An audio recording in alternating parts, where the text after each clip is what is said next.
muli sa inyo mga ka-tracker. At ito, meron naman tayong 4-wheeler na or single tire na pwede natin gawing FD body. So ngayon, regular siya. Ito yung pinaka-urig na cargo, no?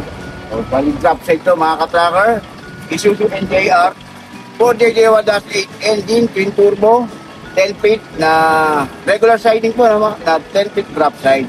So ito, available mga ka-tracker sa mga, dahil marami po nagtatanong na dahil nakita nga yung mga post po natin dati, mga videos natin, mga nakakuha ng mga FB bodies. Ito, tinatanong. So meron na po tayong available na 4-wheeler na gagawing FB body.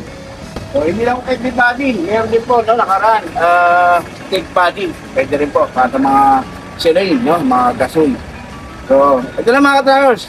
Punta lang kayo rito, kung malapit lang kayo, punta lang kayo rito. Tawag kayo, schedule kayo, ito na, ready na. Practice pa lang to. At gagawin natin paglabas, brand nyo na po yan. Kung nais nyo, FB body, stick body, o steel, no? Retain natin, drop side. Okay, panalo pala ito mga ka-trackers, no? Ito, check natin ang engine. Okay. So, napakasariwa mga ka-tracker. 4JJ1-8, twin turbo. Ayan. So, suspension type, coil spring. Ayan. Ayan, pag nagip ang gulo, makikita nyo mga ka-tracker. Ayan, habit na. Napakakapal, parang brand new pa, good as brand new. So, mataas to mga ka-tracker, no? Mataas to.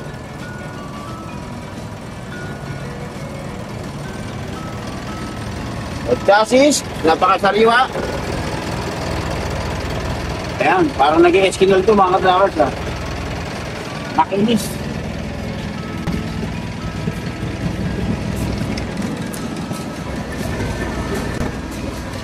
Okay, no? Maganda pa yung kanyang side mga siding. Regular po to mga ka-trackers, no? Ito yung regular siding. May extension siya na yun. Okay, nako. Reserva, nakita mong guhit na yan? Ibig sabihin, bago yan, hindi pa nagagamit. So, indikasyon, itong unit na to, napakasariwa mga kapatid.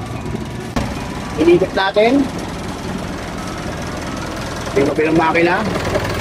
Wala pa ng leak, no? Diyan pa yung mga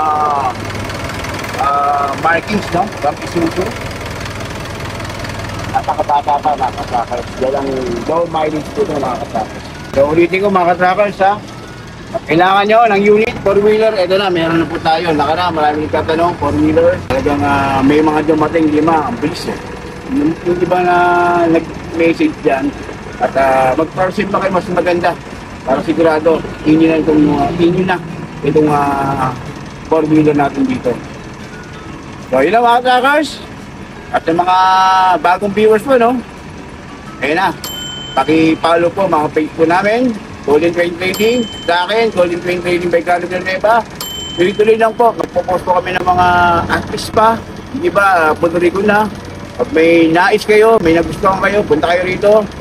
Huwag na kayo magkatubiling ano na pa may iniisip ko. Punta na kayo. Then ang page po talaga ngayon, season na to. Ang page po, yung mga top po talaga. At siyempre, nais po namin kayo, mabigyan namin kayo ng maganda, tigaldag na truck na magagamit sa negosyo, no? Sa negosyo po ninyo. Dahil dito sa Golden 20, once na nakakuha ka, sigurado manganganak yan. Tuloy-tuloy lang po, kakikita nyo po sa may ibang post po namin. Yung mga ka-tracker natin, pabalik-balik na rito. Ang ganda ng reviews talaga, talagang yung mga unit talagang maganda at nakakatulong na sa kanilang kabuhayan. Gusto ko rin, ikaw rin ka-tracker, kaya ano pa ginagawa nyo? Punta na rito. Ask po namin kayo. Okay, sa loob tayo mga ka-tracker.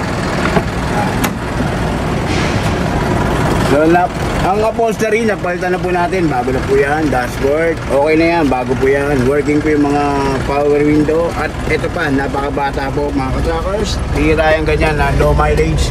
Japan Surplus, 300 lang po. Ayan. Okay, napakabata. Kaya, ibig sabihin, mahaba po pagkasamahan nito pati kayo nakakuha nito mga ka-trackers. Okay? Ang aircon, no?